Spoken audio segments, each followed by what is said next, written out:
Many gamers are outraged when they find out their favorite game has a cash shop. So why do companies still add them?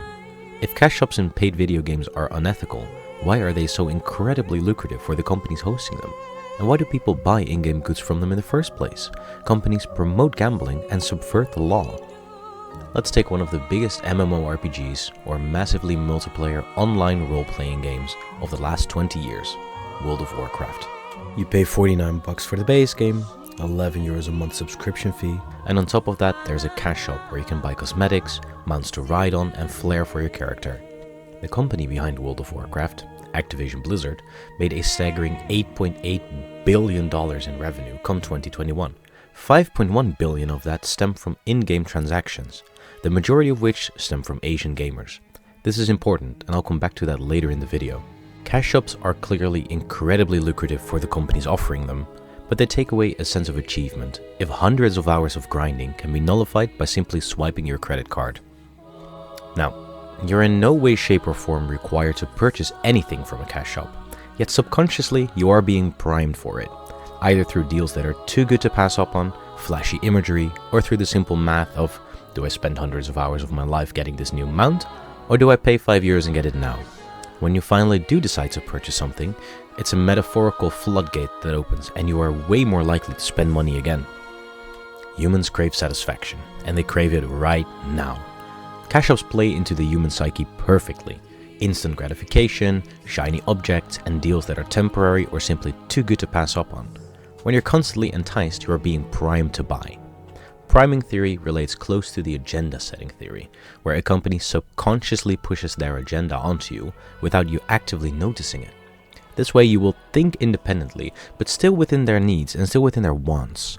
If Blizzard's agenda is to have you buy more in-game goods, they will want you to think that you need to do so. Now, there's a big difference between the European market for microtransactions and the Asian one. So-called gacha games, or games that are very heavy on gambling, loot boxes and cash shops, are incredibly popular in Asia, but they struggle to find a market in Europe. Some gamers are reported to spend over €30,000 on their character or their account, and these gamers are commonly referred to as whales. They primarily reside in Asia. Europeans tend to feel outraged when there's a cash shop or a pay-for-progression type of system, and coming from someone viewing this from the European standpoint, I fully agree. Asian gamers, however, they view this differently. They don't mind the cash shops, nor do they mind the gambling element gacha games tend to have. In fact, this gambling element is the main driving factor in why gacha games are so incredibly popular in Asia. So why this difference? Why do Europeans cry outrage when their favorite game is a cash shop, while Asian gamers don't mind it? This comes down to the human psyche, the country's laws, and gambling representation through television, radio, and visual ads. Remember when I said that humans crave satisfaction? According to Gambling Insider, the majority of Asian countries have a ban on gambling, be it online or offline. Gacha games and microtransactions in the form of loot boxes cleverly avoid this ban, thus satisfying the need for instant gratification in Asian gamers. Europe, however, isn't quite as strict and allows for online and offline gambling. We see ads online, through video, and through radio even. We see gambling as a normal thing to do, so when that element's added into our video games, it's simply too much. While for Asian gamers, gambling is something illegal. They don't see gambling ads, nor do they openly gamble.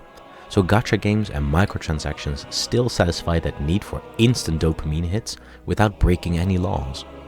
This, however, has led to a significant increase in unregulated gambling addictions, debt, and even an increase in suicide because of it.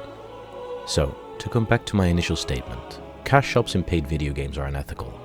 I wholeheartedly believe that cash shops take away an element that makes games so rewarding to play, and that's unethical for the companies providing the cash shops to do so. Collecting a new piece of gear, new mount to ride on, it's a sense of achievement, of pride, and it's something to show off.